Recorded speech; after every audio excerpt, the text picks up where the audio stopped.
ye World Cup abakosemu DR Congo World Cup ya yebeboyi na so monyo mo second appearance at the World Cup so for mo first appearance no na uhwe the number of years a year and san mo bo mo second World Cup 52 years absolutely until 52 days more no de kan e fa ho eno no ye do 51 and ye di two just the great Diego Armando Maradona ono kwa na World Cup mo so lo de nsa hyego a go na gina na the hand of God go enam so krama ni Jesse our share the boss our game na the 1986 World Cup against England no upe Jesse a ye dia to auction see our shina piska yenya sika pa ya Maradona Jesse our the ball 1986 against England na the famous hand of God go no 51st minute of the game na sa go no ebaye ye do 1950 so na ye di two just say India World Cup course wo Brazil in 1950 India omo withdraw from the tournament na the entire India withdraw from the tournament and say yes almost a World Cup with the obashi boot almost so many boot and also any World Cup final no the most attended World Cup final CS Stadium Fenipa Maracana 1950 Uruguay against Brazil you call 49 days no na say Spain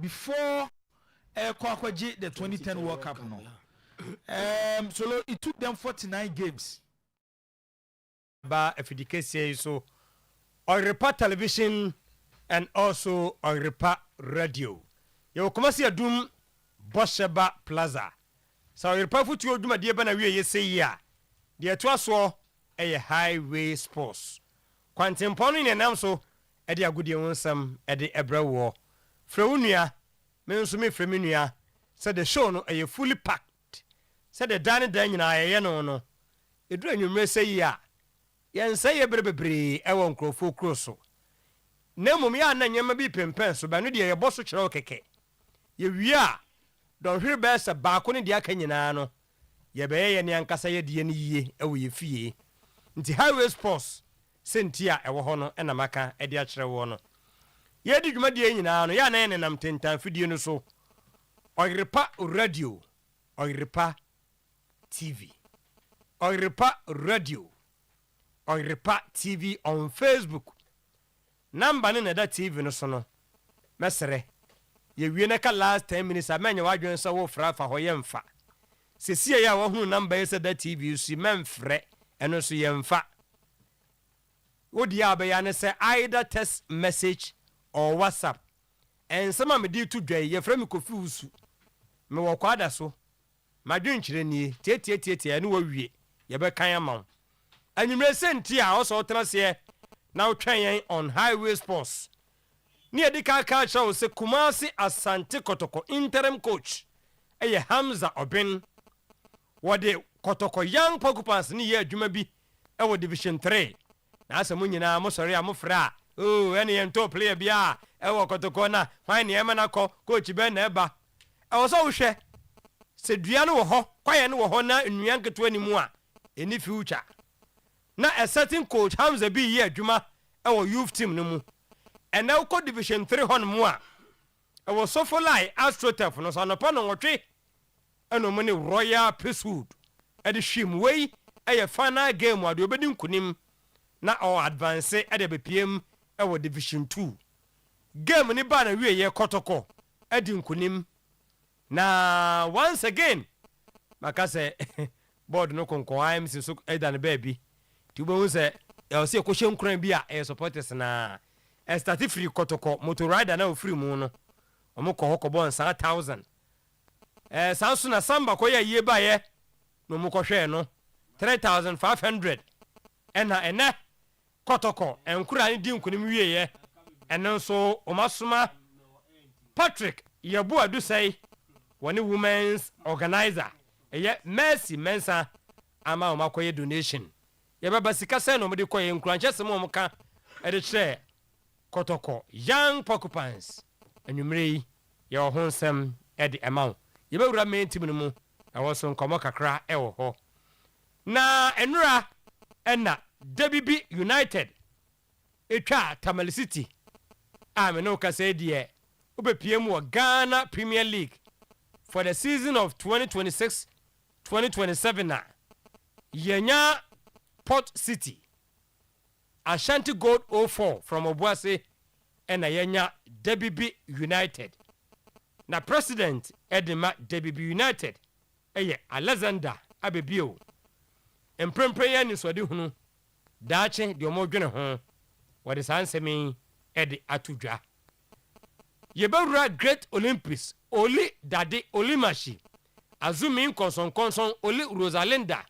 Oli Asha return Oli relegation Oli hade na de be kan for bibia ka ho na we no ye board chairman Ametefio edi nsem bia tudwa na no me na mfie twa mi so ye ani celebrated fe yensu ahwemfiri mu ne mrebo woni ha so folk o kan nsem bia nka na esie sie bibia firim sie bibia firim ho nsem ewo ho owie ye ena osi Oli ebesa bounce back ntie no ho nsem enso eda ho kwasieda week 34 and solo 33 fantastic our Ghana Premier League kotoko eko fosuji abo bechem na Kobinamisa and a head coach Edema Bechem United enumrei ononso etumi akasa ediafa the big game one eba so kwasiada no miensa no eho a lot and enumrei yede ebrewo hyenenso se ede ebeka meet be se du na ye wia de ede ebrewo no meeti ho ede akyerew ye friend say my mama G hwan no mama G ayo asum kesene ho we eye gesia soap ena eye sa company Mother's Day ni de ye di nanso obusa wo wa sorry dem ho o Moscow ho wo community ni mu hwan na ya de bia ye nwanwoso a obetuma di ne ho adanse ama wiase nyina hunu sampa asoro no mu community no mu school no mu empatamu ho no mu wo ye mama G na oboboni din a no wa kire senti a wo ugiri yesa wo ye mama G na wo ye caller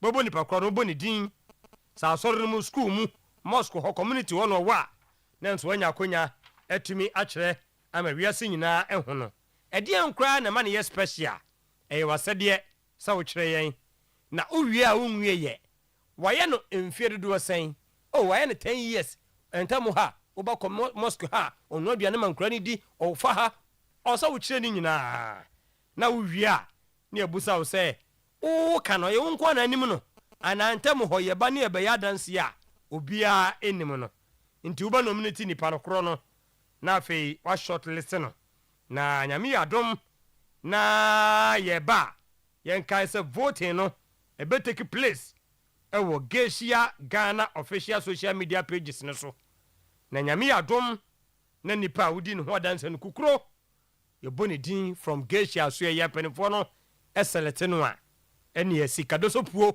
ni atam de ma no je na kodi no kwa obetima nya konya no tu kwan na afei Gesia product nso yama no doso puo e de abafie ene gisem wei ene ka highway sports together with the ne Solomon Carter wie anwumre ya ono nso ebeka ho so la kwa ba oba me joso na anwumre United anase Madrid hansem ho Madrid story ba ko a Jose Mourinho nkomo na omunya na nso no batin omunya na nso batin nkomo twetwen ne ko animu na ye wa update ya de ba yes ni nyina ne se wo hwe nkomo na akoso between Jose and Madrid na demete ene se Jose Mourinho on a board no edin komo players are opeso mo ka players also mo ko investment on be make in young players any adin nyina no any tumi o mo de be she Jose Mourinho nsa no mo ne edin komo akọ animu pa you see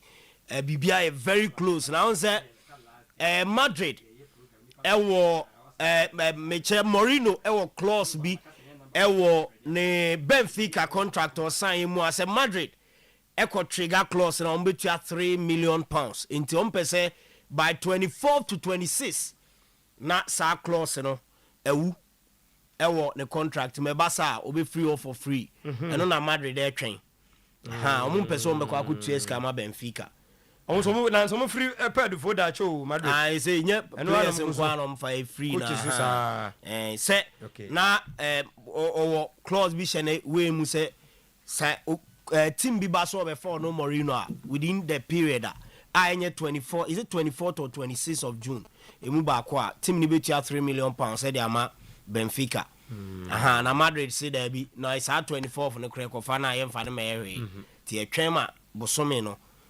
June akona we are near funny free near announcing enu okra na e World Cup inti sa time en call pre-season yewe but unse say nye World Cup na ho ha ka Madrid be trigger because June na coaches are say prepare for pre-season also we call late part of June no we July late part of July na bi okra early August o ma rewre ma no ma bebo ti eno ye de ekoso Madrid but yes so a place call corner ye guso e monitor situation no ye nyante se Mourinho afre players be miensa e o Madrid dressing room oni omo edi nkomo e positive e de mano okay ti ni nyina te so any day mo ohun se solo ti Ghana Kumasi Abontin so edum to be precise of course the radio is Oyerepa and TV and why there and all catch wiase afa na nyina say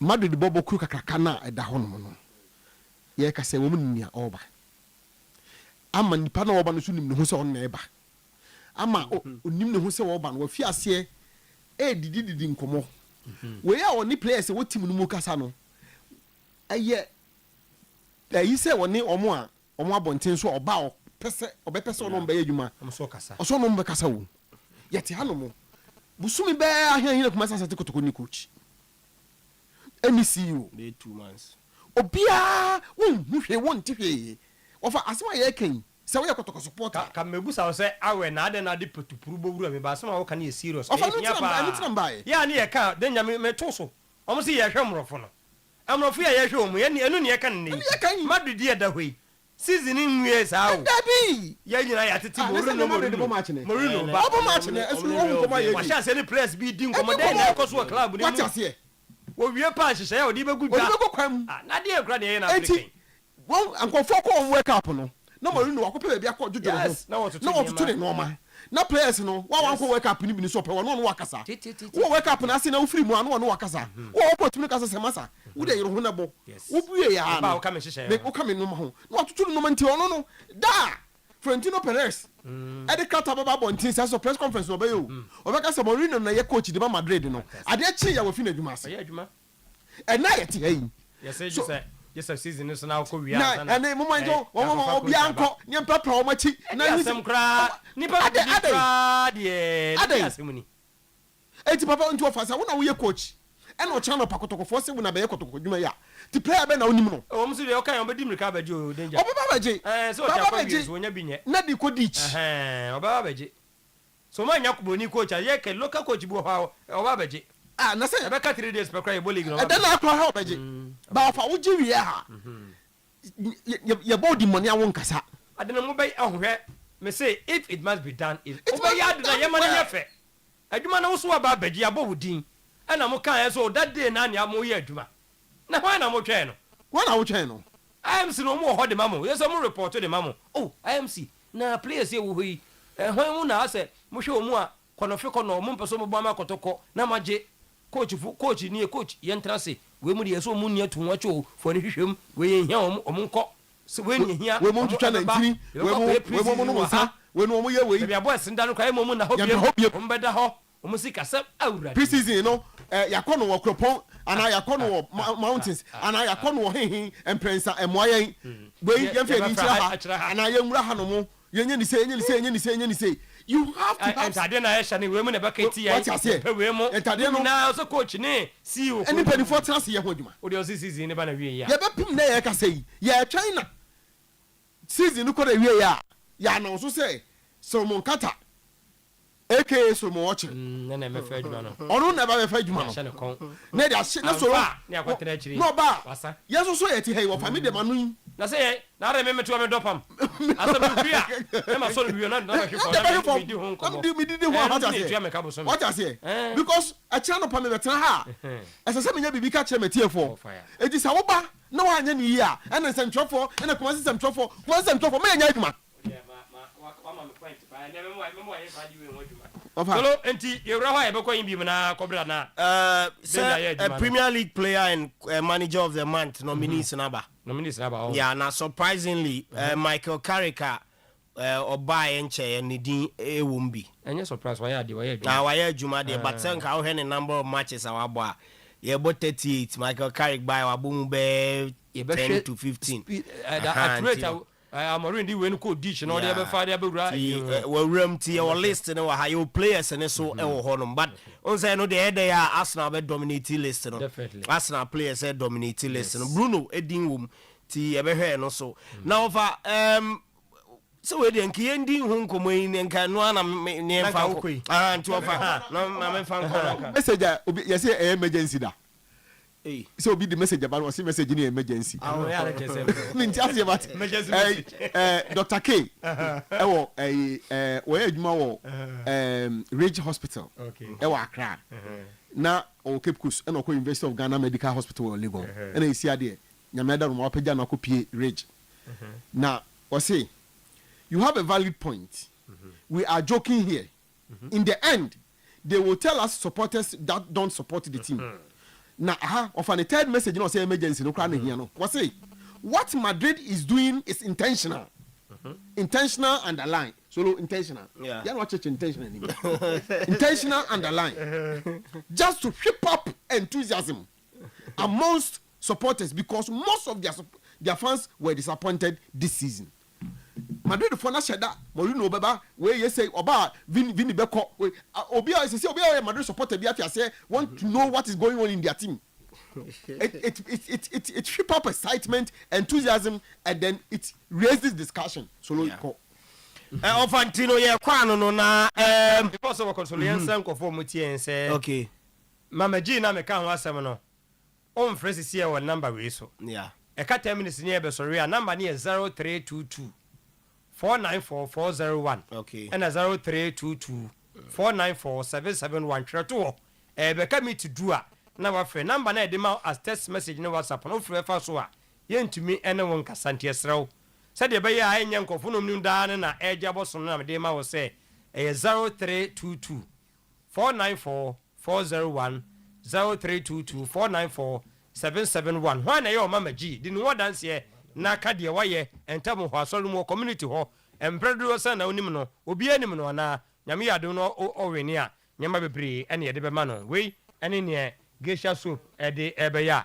maka ho sem e de a kyerɛ na Pedro Amadino Cruz unfortunately na ye na woda nanso na bre wada from Pedro yakɔ bibia be ye fine weekend nti mamema solo yeni nkomo ne sa 90 offer Premier League manager of the season nominees no abana say NTNT na visa project amaye Kate Andrews Brentford almo a head coach Mikel Arteta Arsenal head coach Michael Carrick Man United head coach Pep Guardiola Man City head coach Andoni Areola Bournemouth head coach and Regis Lebris Sunderland almo a manager until 6 coaches and a vie for manager of the season the English Premier League of Ireland kahwan be nya we dey say Arteta na coach straightforward definitely Arteta na a player of the season so nominees no and also say na ho ensem etie we no a technical study group ho and etna se na omo Bruno Fernandes Manchester United captain or cellist ni mu afei Gabriel Magalhaes Arsenal defender one also list ni mu Morgan Gibbs White esi kind man Nottingham Forest omu Ellen Haaland Man City omu Igor Thiago edema Brentford omu Antoine Semenyo Ghana ni no onu so gina mu den Declan Rice and afei David Raya goalkeeper edema Asante Arsenal dominate list no with 3 players Declan Rice, David Raya, Gabriel Magalhaes. Man City ewo 2 ewo ho. Antoine Semenyo, Erling Haaland, Brentford Obako, Nottingham Forest ewo bako na fe Manchester United. And so ewo bako ewo sa list no emu Anslot. Liverpool manager or say I have every reason to believe I will be the Liverpool manager next season. The plans for next season have been made. Anslot no. Or say oh there be so empenyimfo na di nkomo say next season plans nyina. Coach we ayi sem. Enya wana. Na ye obi ye bobo solo. Me wure kwa ho so bobo managers din. Odi amem. O ye ho ayi sem na me. Enya wana last season on eje. So last season on eje manager. Last season you say you enya mo ana mo season be e o say next season plans ye dey to. Na Liverpool mpanyimfo ayi. Onya na ayi sem no me. O say na some ayi plans awi a dey nti na meko. O say me ana me to aso na my adwuma no e dey ama Liverpool and slot dey no. Over story we tell pa. Championship playoffs na ekoso no. You say aka final match ebebo. Hull City and Southampton and ebebo. Na Southampton ne Middlesbrough and a boy. The final they one off Wembley. Na a semi-final na home and away. Good. Now before Middlesbrough and Southampton ebebo first leg, you know. Story na ba. Southampton member of our technical team no of our own year. Only a circle ne hono. Okote baby ewo Middlesbrough omu training grounds. E recorded training no ma ye nyina oni. Kote du ebi yes. Ewo ho. Enya allowed. And chese first leg no mbo 0-0. We your first leg no before say video na iPhone. We video analysis dey ono do betwa bia obetumi analyze it. And a second leg on Besha Middlesbrough 2-1. No for Hana Assembly War. Yes, an independent committee at Tenasia Omoha Assembly Munase Bo Southampton. You bet me you my frame. Hey, I'm a Middlesbrough Quacobo final. Samu. Yes. Oh. Ovanti Menoka say Middlesbrough championship playoff for Malusu Bomugusu training. You break it team no. Because some more GDA say ade na akwa ne ye no e betimi am ye what's your modern we oye a member of the Southampton technical team on the gina chiri no the full member our technical team we coach enya a coach of the month and the musman no na I only a second no video here of course spy Middlesbrough training ni nyina no de koye no mo yo mo ho adwuma but first leg ni 0-0 bi an shebi second leg om de omo ba St Mary Southampton home and omo show mo 2-1 and I'm the qualifier no ma come anim na yesi committee no bibia answer omo edi omo verdict which is the independent disciplinary commission no yesi hearing e because so Tuesday 19th of May and na omo hearing no and so e because so na final game no so be so 23rd of May and from 19 to 23rd there are 4 days Middlesbrough so mo GDA say hearing na say no ye be Southampton a film na omaba abebo playoff final no against Hull City ni nyane say adia sa technical team member of Southampton yi eko ye ko spy omo etwa omo training ni nyina ewo eye Middlesbrough omo training grounds ni nya adia yes so yes emremu no uni ukwan eso yes ade na eno so eye de ba Theo Hernandez ese opese osan free Saudi Pro League nim na oba ebebo ewo Italian Serie A nimu a ohwe ese Juve na AC Milan obesa akosi akan ede ama omo Paulo Dybala ni agent ne woni AS Roma empanyimfo aye crucial meeting na yesi meeting no nyina aye contract extension talks Boca Juniors epe Paulo Dybala entini agent na ko AS Roma ho se mede akwane ko Boca Juniors ontino se mo mbesa de bia kan ho amonye na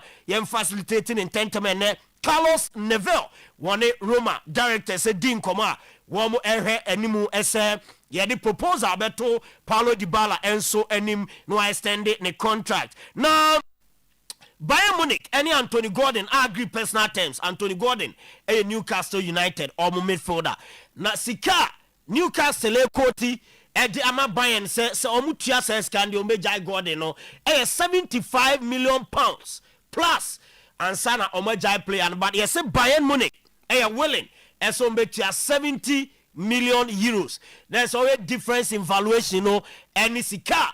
Bayern offer a best close to 10 to 15 million euros. No, thereby say yes, and no Abidjan Temuama Anthony Gordon deal no. And you likely say ebe go through. Ninya say Bayern nye o madwen say o be coffee outside Sikano ede ama Newcastle United no eso ewonsem eno no boss. Bayern bosses invited 2001 Champions League winning squad no.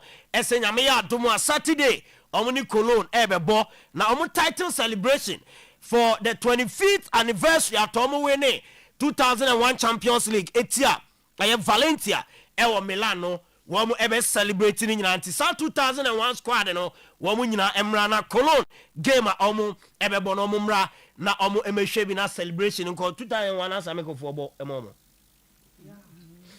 2000 there be same bo 99 final ani bi o anti say okay say no ka ho de ai no no so be ba bi shim na wabobi na Jose Mourinho nkomo no Mourinho afofon wafre Thibaut Courtois wafre Vinicius Junior wafre Kylian Mbappe ene o ma di nkomo ne plans a or the Eba Madrid bobo kuni no wani players no edi nkomo a ye ramu ye TB ese oba obe prioritize Vinicius Junior pa ye say ondini wagro yeso a player bi o feeling brutal na captaincy ho sensem so woni o maka a che say adebe announce Mourinho no sane mani nyina ebe baba no asase any players no edi nkomo players ebeko players ebe ye de beba investment a Madrid be make o players no any powers a Madrid de be man no nyina yes say omo a discuss ewi on any agent nti problem bia enu aka say ebre ne be so ne aka say o Jose bra ne be fo adwuma ye e Madrid boboku no no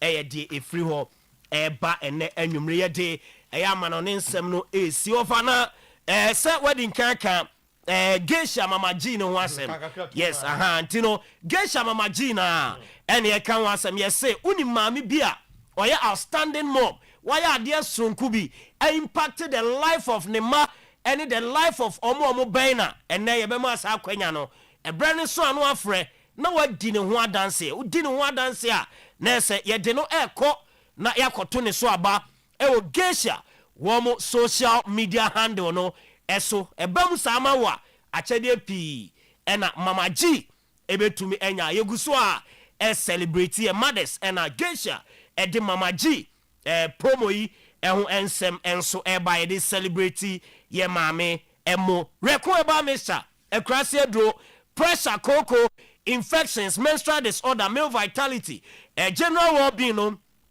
ebemwa ye kama waist pain and also so etu ase be eto no omai mu ha benya bi ato 0244 470067 na waji kwajo reko Royal Enterprise ne reko eba Mr. no ebi na wanom me ba cho Gino achede soko promo no ekoso na the eterne say topomo tomato mix Gino pepper and onion and I say Gino jollof mix na uto promo pack na code bi ewom send the code no echo star 844 star 99 hash na enter draw no ye do share draw ni mu a achede pi ho chest freezers, television sets, microwaves, cookware sets, gas cookers, and all expense paid trip to a dream destination in a Gino, achede soko promo no, and a DMA perfect skin and body therapy. Yes, Brian skin, come on, ye pimple, stretch marks, then so bang, cocha, every skin no any a day amount. Ye riana, ya reshape your body, no body slimming, body enlargement, flat tummy, stomach reduction, a perfect skin. And body therapy Kumasi Boshan Abraham Junction Accra Osu Akwaje Park City House Dynamo Tekra de Ketan Junction Episode Lodge Hotel your offer 0553312911 Bash ML Decoder Odebe matches ni nyina bi game centers hotels guest houses restaurants individuals mumra bash aso na decoders ni nyina bi ho Abripo Junction ship mu ho ena owo ye installation ma ye wia na ye recharge e the account ye packages e very affordable for 0556287757 na one basha kasa Sprint Unlimited Edo World Cup ni bi United States of America ni Canada and $9,000 and I'll bet you Ediama Sprinten Limited no mdo akọ World Cup no omo ena ye de endorsement na momo so mfa supporters enko World Cup no na package no visa flight tickets, hotel accommodation,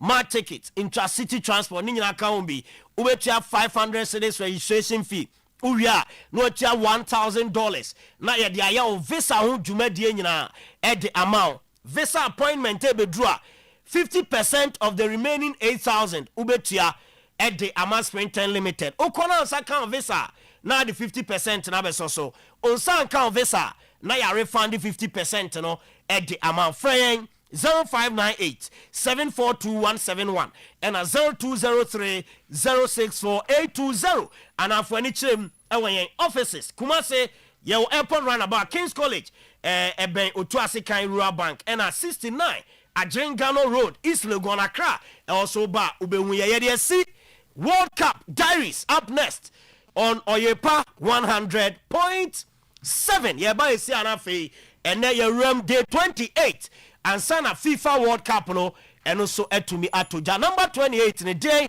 and a reminding FIFA World Cup Abako Semu.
Krebi breye na ya beti edie solo over and yeah share the introduction of red cards and yellow cards the FIFA World Cup no emu and 28 days to the World Cup.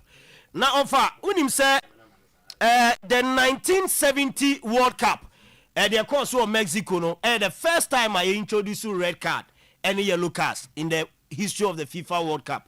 But in 1970 na introduce you know enya there player bia enya red card the 1970 World Cup nim. The first time you show player be red card World Cup after the introduction of red cards and yellow cards the 1974 World Cup Chile host here. Now the first player onya red card World Cup abakosemu your friend Carlos Casely. 14th June 1974 opening match Chile and West Germany and a boy Carlos Casely ekotwa Bertie Votes of West Germany and a referee friend Dogan Babakan the first red card in the history of FIFA World Cup and it's a Chile player your friend Carlos Casely and the first timer player be in a red card World Cup abako esemu offer na unim say team pa so a wanya red card dodo pa in the history of the tournament Brazil. So Brazil na call every World Cup tournament from 1930 ABC neya yebeko 2026 there no Brazil enya 11 red cards in the history of the World Cup. No country enya red cards dodo pa say Brazil tournament no history mu.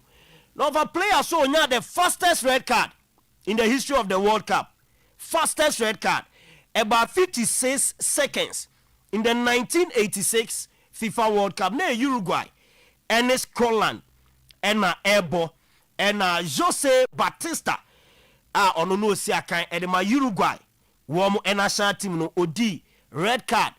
under 1 minute 56 seconds the Jose Batista and the player were receiving the fastest red card in the history of the FIFA World Cup. But your notable red cards be like the famous red cards the competition's history. It was okay. 2006, Zinedine Zidane there, no? Yes, in the final of the 2006 FIFA World Cup, Oko headbutt Marco Materazzi. Extra time. Unya red card. Oh no, Shana Bufu. Our Shana Bufu. Yes. And the Zidane red card, you count the famous red cards in the competition's history. It can't be. I was okay, Luis Suarez. Yes. Red card, no, Nyatia Ghana. No. Oh, yes. And also 2010 FIFA World Cup, quarter final. Ghana, Uruguay, extra time. Luis Suarez at Cheboy, a man red card. Famous ones in Ebino. No. In 1998, David Beckham so the red card. Now, on say Diego Simeone, a Neoye coach, Edema Atletico Madrid Bobo Kuno. Now, Obo Edema Spain, and David Beckham, Ebo Edema England. There be not Diego Simeone, but Argentina, sorry, Argentina. And David Beckham, so Ebo Edema England. Now, England, any Argentina, Asia, round of 16, 1998 FIFA World Cup. Emma David Beckham, Keke Diego Simeone. Abraham were Prada form. Emma David Beckham so in a red card. Was our game anymore. And also can one of the famous red cards in the competition's history. But over tournament, say FIFA World Cup tournament, yenya the most red cards pa. Say a single tournament, you buy and you say that tournament with the red cards are players and our countries net D while playing games. The 2006 World Cup. 2006 World Cup no enya the highest number of red cards in the competition's history. Now for game bako World Cup abako semua and also any the gamer enya the most cards shown to players in a single match in the FIFA World Cup history. Now sa 2006 no for unim say Portugal and Netherlands a produce 16 yellow cards and 4 red cards. Okaboma 20 total. 16 yellow cards, 4 red cards in a single match. Now Portugal and Netherlands and about 2006 round of 16 match. Your friend of the Battle of Nuremberg. Costina any Deku in a red card on the side of Portugal. Khalid Boularus any Giovanni Van Bronckhorst and so red cards on the side of Netherlands. Into 4 red cards and a 16 yellow cards and a PMU was match in the 2006 FIFA World Cup. The same 2006 FIFA World Cup offer and as Zinedine Zidane in a red card our final game nimno. So okay. Now you're saying 3 red cards the same tournament too in one match. See about game back. Now you're red cards in a game. And also now Italy, United States of America group stage match in 3 red cards. So guys say any Italy na your group back. Yes.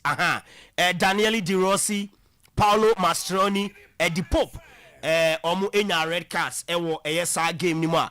2006 tournament set an all-time record, surpassing previous records for disciplinary actions in the World Cup history. Over at the end of the 2006 FIFA World Cup, na yenya a total of 28 red cards.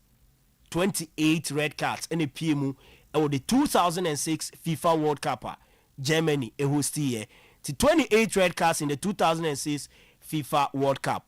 At the year by 28 days more to the FIFA World Cup. World Cup Diaries, yeah, the Abanawi proudly sponsored by Oyerepa Ensu. Oyerepa Ensu and also Yasina Debia, yeah, the World Cup Diaries, no. At the bro, yeah, the anu sina show no atwaso at the Amamo live on Oyerepa 100.7. But of make on my menchia Vidash or Pancrono. Udret metim junction wa Vidash Dini Juma oho. Yes, supermarket kesiye pa Mama Yvonne. Mama Yvonne there be your friend Vidash. Me I'm friend Mama Yvonne. Vidash na popular ho ntino ya. Mate ti show no eto aso.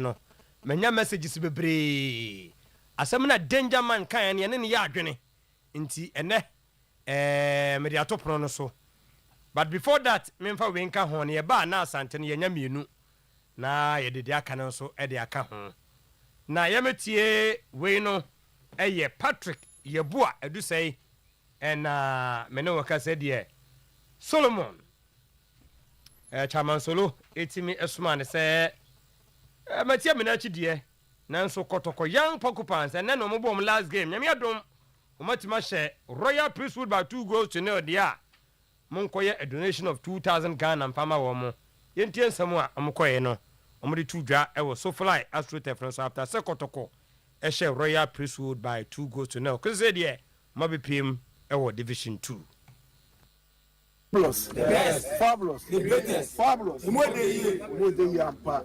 And okay, more than your heart. Yeah, chairman, supporters chairman, chairman, Solomon Ofusua, our national chairman, international chairman, and for far more year at the entire team, no, actually, no. More, I need more dedicated, more loyal to the team. And then, I no pay. Now, I'm saying, well, yes, about a presentation at the Amamo.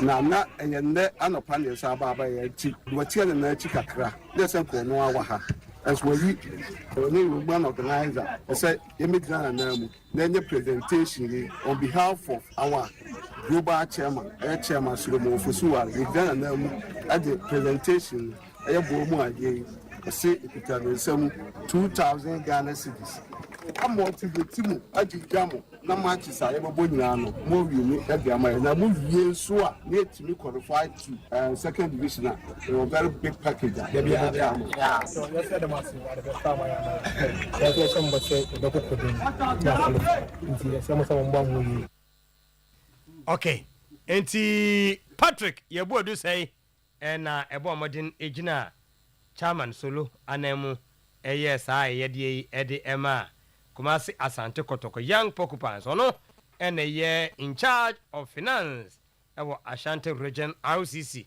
nti ono na yaten enkano na yankwanim enkotie Alexander Abebio and a club president edema Debbie United eno ye ombo modern edi Tamale City so nkunimu asese the Ghana League no omo ebebobie emprempren omo target for the atudwa. First, our ambition is to Premiership to be able to sustain the Premiership status currently.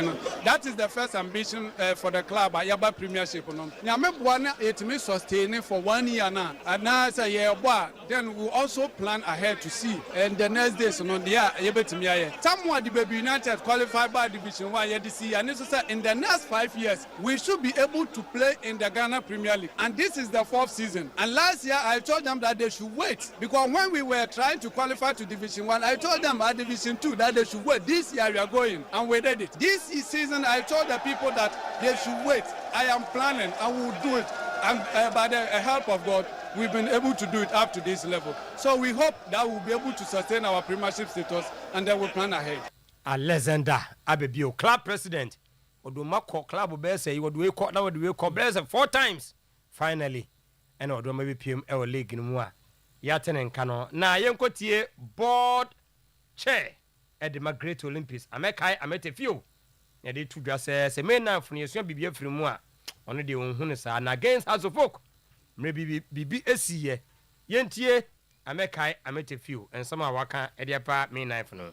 It nearly reoccurred about 3-4 years ago.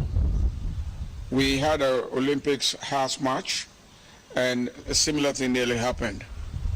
You know, a gate collapsed under the weight of the crowd. And why that should happen after May 9th, I don't know why that should happen, but it happened. And I was very much afraid that night. I remember Mr. Nikamatefio here struggling to come through the gates. And we should have learned from May 9th. What happened 3-4 years ago sent a very bad message to me that it doesn't look like we've learned all the lessons. Good. No, and I will tell you. Na what matter Oli why disappointed kakra Olympics afem mo current situation. I'm not too happy about our present situation, but everything that we should do to bring it back to where it belongs, we are doing it. Growth Olympics will be again, it will not be the third force. It will be the force to reckon with. It has to be. We went to relegation from Premiership. Why we went to relegation, how we went to relegation had very little to do with football. It had not very little to do with football. Be that as it may, we will come back, God willing. Mintie Kobena Misa on Sunday game wa obo against Kotoko. Na ose na no point na okonya no so aduro no. Wade Kotoko beso so na enyema nyina akoyie on Sunday a we eye Kobena Misa otimu so kasa fa ho no. Na owani brim se osasa 3 points no waje ede free Kotoko nyame ademo a come Sunday. Yentie coach Kobena Misa. That draw has really motivated us in terms of where we lie on the league table. But I'm happy for them when we are still preparing ourselves for the next game. Definitely, you lost at home is always pressure coming onto the players and then you the technical man because you can't afford to lose. So looking at how the league is going, everybody is feeling the heat. So you can't be at your home and then lose a match like that. 2-1. Meanwhile, Dreams have never beaten us before, and this is the first time. So it was a shock to all of us. But I believe we'll make a mess going to this game. Yeah, we wish it would be so. But you know, football is not the way we wish. Football is a language speak by itself. We can get the win, but we cannot imagine the scoreline. That the scoreline will be this or that. But what is important for us is that at least we will be able to also take the 3 points from them. I wish my supporters we threw into the stadium very early to motivate us because when we see them at the stadium very early, it rather ginger us to at least score early goals so that the tension of the match will cool down. So we are appealing to them to come as early as possible for us to make them happy. You know, football, sometimes any minute can bring the goal, and most of our goals we score here, the goals are very early, we score. So they should come early and see how we will score the first goal or the goals. So I'm appealing to them that they should forgive us their home lose and then come to the stadium and motivate and push us to win the game. Good. Danger di kai atente ho menko se obedu ho se mene solo foreign news no my hu se enche Madrid ebebo Mourinho din na wonya ma ekra no place call ewura Madrid team no mu ebusebusa boys ni bi de ekoso ne ade nyina na danger akotwe ba se na den no mo ya different from the any wahaya inim se Kotoko board yi yedom betwi IMC hu ma IMC kra ba mu abu o munya adwumen nyene and so ebesine no coach no CEO yamrai na yemfametoa ensam wa ewo ho no eso se over initiative for na metie danger come on office na it's quite interesting. It looks like as a hanye nyoma different kakra because ohe nkomo no mu din a getting a coach no na e idea senke priority ma Sante Kotoko pa. You move there from there, you can't hear Crescent penny for some difference, so we see a Germany cancer derby. Yes, if the target is still to win the league, there, any opinion, and you're not holding, no, I won't put before from for a German man. Bomb the German man, Prince, ye drew baby nana, you move beside the torso, say. If Kotoko is moving forward, yes, records matters, but yeah, Hano of a new money be or her. Data, statistics, knowledge ni different. No, me know two make us say. Morphine donzu, no some that table so. So, hopa. Kwame Poku who some that table so. Emmanuel Enchi who some that table so. Wow, uchi, on can hopa. Into of our sound come away, you know, Walid Nema who some that table. Walid, yes. Oh, into us say. For when you best crown, Echo, yeah. Into dim commona inusa our deal la Bejina Court company force whether they want to sell him or keep him. Samba, Kamara, Ansu, Peter, and others. Almost so normal contract baby. It's to say a juma or over a juma or Timu be near castle okay. Strategically, no appointment ni bi bank ebeboa.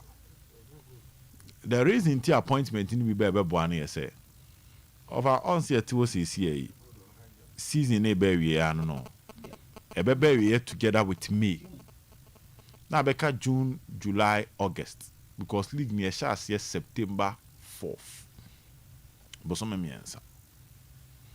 miensa nyese nipa ntimi mfa nya adwuma but for sa bosom miensa no pressure e be ba obi a oba be take over a obeboa no na season na shas pressure no be ye kese ona ne mu bi free ba se ne yesere pa moma nipa no emrantem na omon shas ye hu nioma so ntem sabre a nkunimdie bawo nkuguo bawo enyo obi a ha no betimi de sabre adododo ho a atetete nioma bi asia because the last time I transition because of kotoko no impenifo na ba be ka kire se na ebrani somomo which was Nana Penkra kwesi ewu omo ba around June 15 for baby over they admitted say anyone be able to so omo ba na afi no be players contract extension omo ba na afi no be players so mu je omo kwan em over they sack players based on emotions not based on performance mrantia na ebi omo adwin bu omo say omo ntimi na omo nya adwuma na omo koye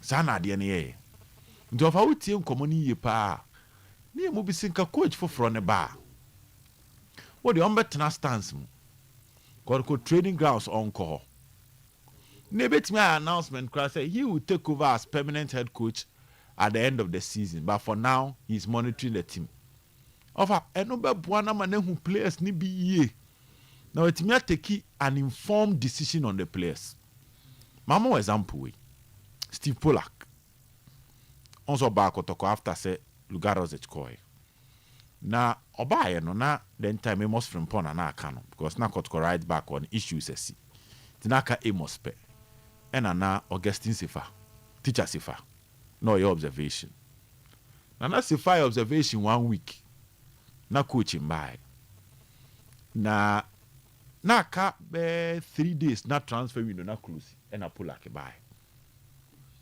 over Pollack see training grounds no ena omoka say no mema team na bo friendly match kakra na or their hair boys no inti se faba no aye the cross no adane no ho no kona chi no aye the cross no timiti Pollack nja no bi nze na 2 ways o ehwan ya na me say your observation on say hey where your observation I'm on signing no that day na after sa training match Sefa straight to secretariat to sign his contract. Who saw the Sefa boy I made do na Sefa bo 2 na Amos bo 3. Or the Augustine Sefa bo 2 na was you Sefa cross Sefa recovery so nani. Te do be ka se kotoko kra kwa Africa na enyo no na oho. Sika kono kwa buy no. Na Sefa bo 2 na Amos ko bo 3. But if I can tell you say Pollack can buy Kebia Sefa nka kotoko sign no. So I can give you examples upon examples. Obia coach bimpe, coach bi hu no so ope. No wa use na ma chitafo nyina bom nsem. Sana bon tie o. Obia ni e different. Enti ne mu bi so de momonyi nipa no kra no mbetena nchen. Now get used to the team kotoko ko bechem odi akire. Ghana Premier League kra no onye obi o league no. Ofo be hu league ne so kakra like obe hu kakra. You get to even know the players. Maka say do Zebu asema kire wa ha. Time akotko nemu Zebu. Na mponsam na mkwan so omko Sudan. Okay, as I see no mko ye pre-season was Sudan. No mo kwa no. And mo fa Zebu kan. Zebu was doing pre-season when the season started. Even the names of some of the players was even difficult for the coach. Into football mun ebre no. Yemfe ndi agro te se wanka se wabra bo our time. See o asemi a o kan ko kan manfo se na mu pe news na mu pe news to pressure ma o mo ne den over enyina be dia dance se ye to abawie na party lose na onim se adwuma no obi foforo ba wa ho keka na no ho odin different asema bisa ho last time ho la asafoduku wa deka ho la asafoduku asi se boso mi kura ntwem ebi ha no ma ndabre lawyer na kasa ba bo tren ka che ebia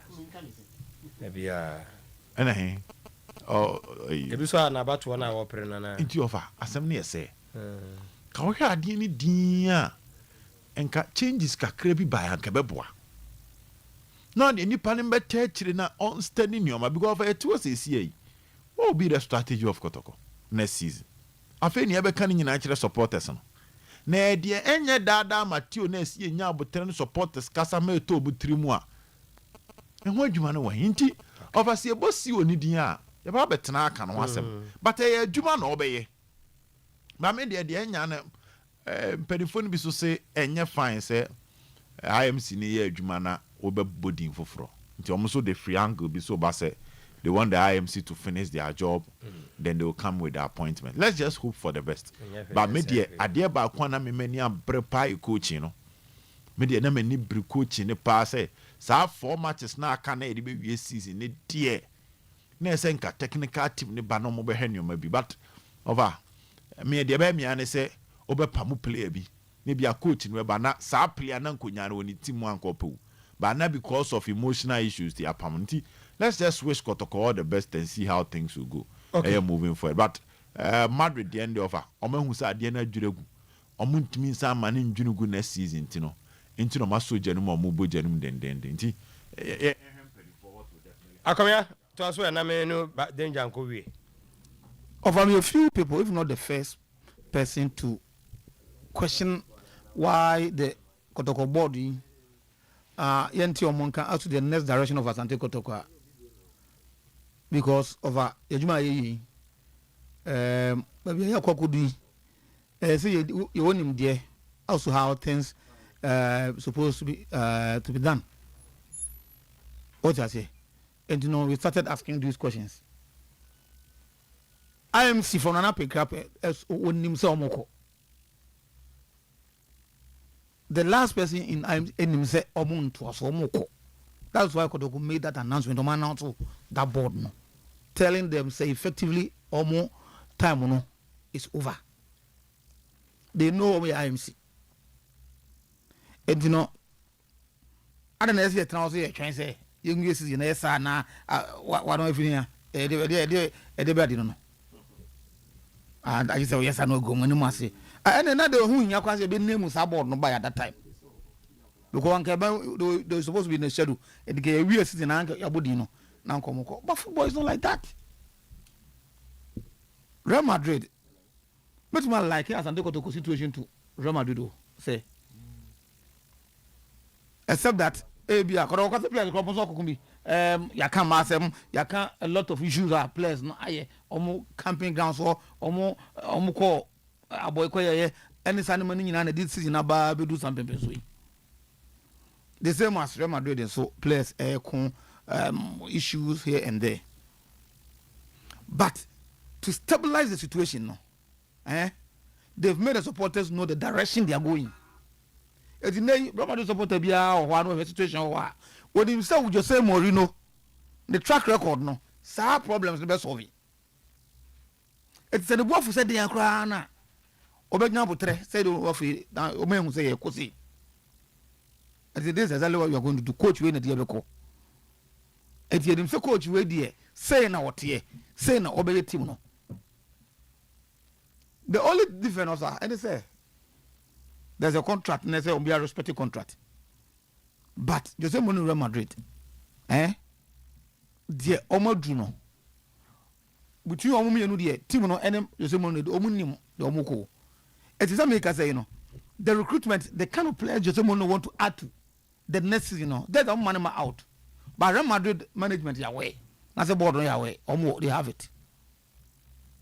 I want to believe that even the budget next season behind the scenes, someone discusses that they only make the announcement at the appropriate time. Will be in contract, will be in disrespect, will be contract. That is why almost in June something the contract no the clause no ebe expire no my announcement. And I be share the World Cup. Sanya World Cup no ananka be share na abeshia. Anka Madrid be ye what is only bia no could tuasa clause no my announcement then they go at the football nya abusuafia sem kana ya tran atwa ye nwie we asa na ye wi a asana baby say one way by the time you realize no say go for you serious wa na the kind of players bia open no bi no at the kind because around this time no or maybe we serious bia football no they know players on person omoko they started talking to them behind the scenes. I think, yes, you are made to wait say Kodoko the Chama Kodoko no I'm manager now but of our been say management on confidence ko ya che. I personally spoke to an IFC member. That was when I started asking those questions. No? And he told me, say, they've told him, you catch them, say, no. They are just hanging over there. But yet, this is how we are. But over football, no, people should understand and say, baby, I could do no. As a Ghana, you follow the right practices. The right practices you need the Real Madrid a show to we are seeing an asset to Asante Kotoko no. A big brand in Ghana football. And Enema is in disarray. Not even because supporters agitation, supporters are worried, and nobody is talking, nobody is saying anything. We need the direction, we need the next say. And as I can, but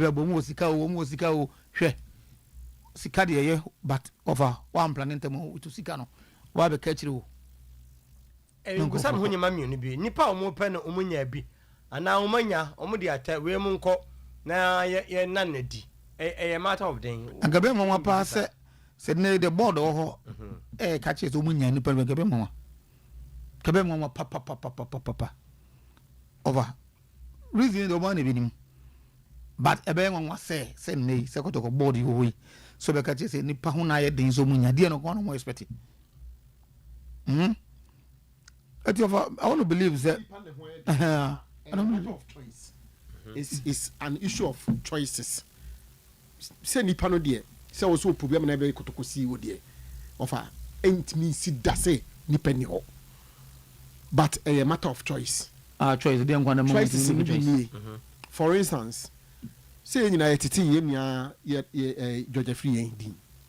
There are the baby ko kwa me banu akowo yeti kwamba ni akowo yeti samekofo yati na ya mponsa yati konfanochi si former yati yenua ye colleague Fred Achidin yati Professor Darling din meboa Prof Darling Chelsea ayi bechem yeah enti me kan yamo ekwa oh na say ne fufi you say bad make can offer some me ya boni pa be 70 nti how can we pick one out of this number ebuso na mana mo bobo omani hwe ba bia o de yemfa ne say omani hwe ba bia but the me person can say if the media can speculate about this number I just say Kotoko is not short of personalities and as people it's a matter of choice no believing who they want to the board want to come with who they want to come with the choice now work no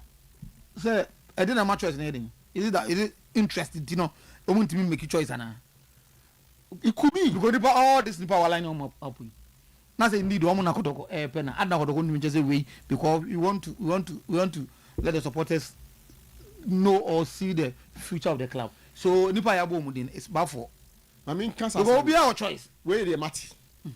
The the metiti no chenchen. Ma obi amfa ne say but the yetiti ni bi na ya adwuma bi yetiti nsem.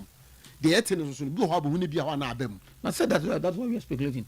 Madrid the animal no the sense for the speculating. Madrid the announcement. Of course. Madrid announcement. We say bebem. The media that's how the media works. Me mati say the board intend investing $5 million into Kotoko in the next 3 years. Now, sad $5 million. Omo di shame as in a form of a loan or as a form of a loan to the club. There will be an additional $5 million going forward.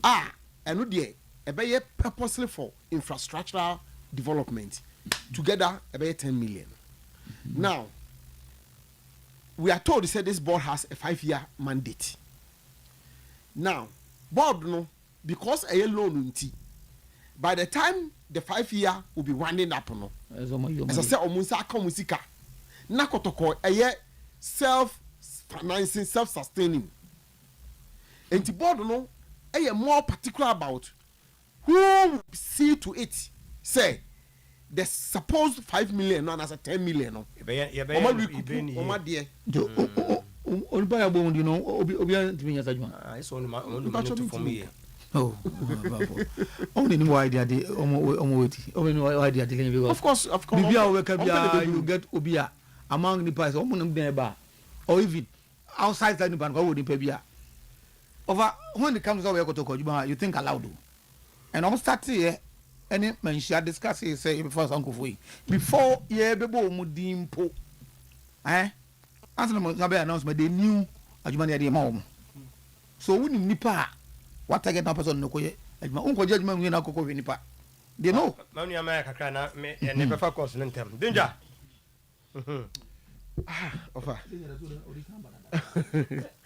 enti mama accept mama accept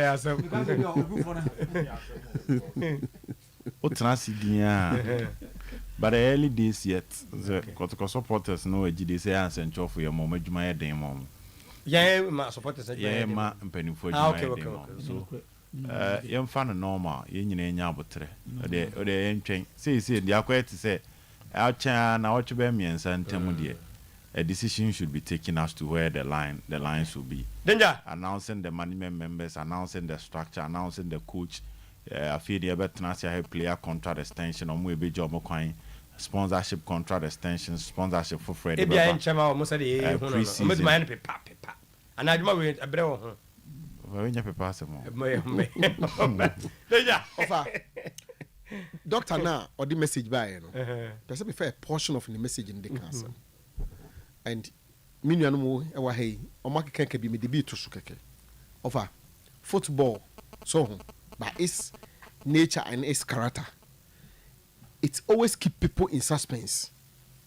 Football no ade na agro na friend football no say na ni suru ne ban city no it always keep people in suspense and until na every now and then you want to go and watch a particular game because there be a person who dey be come it has adebi ewonimu or they create a certain furor around it or confusion sometimes if you like. I don't know if the confusion will be the right word, but oye bibi now a generate nkobodie, so there will always be discussion, conversations, talks around either the club, a game, or the body or the institution football. Sadly, no, today sitting here, you don't see that in Kotoko. But Kotoko had the finest opportunity to rather to have push and no more because board ya oma bay Kotoko na ya IMC there you say the interim define itself and the interim is interim tikabia 2-3 months be like a full-time body be taking place. The interim has been permanently interim 3 years and they were interim until the moment board no buy no this board could have created a certain fanfare around the club to shape up enthusiasm, to shape up excitement, to generate conversations, to create something for people to be talking about, looking forward for their final takeover, fully officially taking over. Opportunity now offer. They are gradually allowing that opportunity to fizzle out of their hands, and that is my worry. Football club, they want building excitement around it, and before it's not exciting to be. You want to talk about? Say, you want tamani yesu no. Never where the bani yesu our football circus. You want to have the bragging right. You want to have the bragging right. Open say, the opposing club no, the supporters no mushi apa so mu say, won so mu away. Even players transfer period no crowd no. It's a whole talk on its own. Say over the meboa. Transfer period. They do transfer period. It's a whole because every club supporter, and anticipate you look forward for players. Utimu deba. Yeah, what you say? You link it play bit mutimu. Now a generative discussion. All this is sometimes important. Clubs on the shed that. Look, imagine besi bisu na time no end delay about players na mo pass o mon kono. Mo de eba bo amenya club akọ. So the opponent they no in fact me no. Player dey. Ya wo ko fala ba na e won more effect mpo.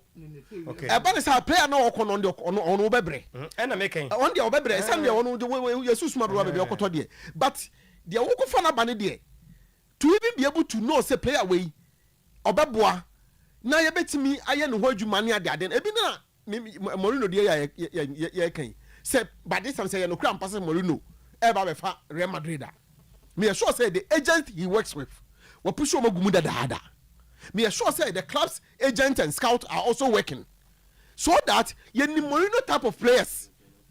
Say Mourinho na e coach team a ye nyina nim say Mourinho coach team a your specific or type a particular type of players be a offer wo mo enti say offer Mourinho say wo coach a emre bi kan sa asem no okay don't expect say o ko bo sexy football Mourinho is about resource into better players a obe make sure say obe ma the sort of resource na open no coach bia or senior ukofa paper na say bia ukofa e bia crop no na they want to give you something to talk about, something small. Mourinho so what he gives you to talk about but yet unnecessary kotoko na ye kan ho asem no we don't even know who is going to coach the club so that ye media no mpo yetena se a ye to say o coach we die say no ye ni normal o say no oti o say wo ye say o na ama I create Bibim Palmer supporters in Pono, they will be looking forward for something. Okay.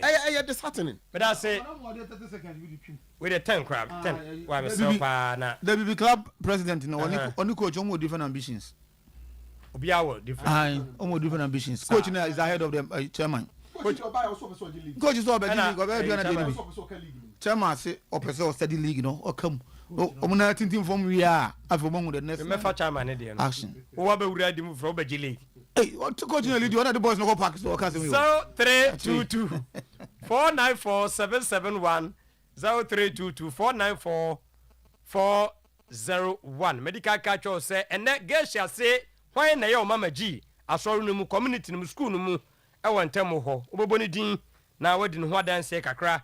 Bedu do say na we din nim no. Na hemfa no wo. Na nyame adom na tomu ana je say bibia dem. Hello, good evening. Hello. Sami, when you're ready, and I just say, Ross, no say on Facebook message, no, I have go first upon. Hello, good evening. Hello, good evening. When you're about your wedding, by your friend Kwame, because it's a crab buba. Yo, Kwame. The Bacho, Kotokobon, no, my young, I'm so savvy feeling. What's the feeling? I'm savvy feeling. Are they? Because there be a much on my offer to me and Nana and my brother and why penny will see a calling them children in Yajuma. You be pushing a bush of 100% there. All for you on a number and our own praise maybe money. It is our only acquired a person number Kotoko. And it can be a new pursuit. Isa near the boom. There be an Kotoko. Okay. More than so my banner. A more than one more, different from Sarah Kotoko. Mate, but as a prime minister, I'm here to meet my father next one. Hello, good evening. Offer Bakupe. Mama was local to Bogima. Benji, Fancy, Seriani. Now, because they got a board love or moving and kind of start. Then you party about from Castle in the bad. Oh,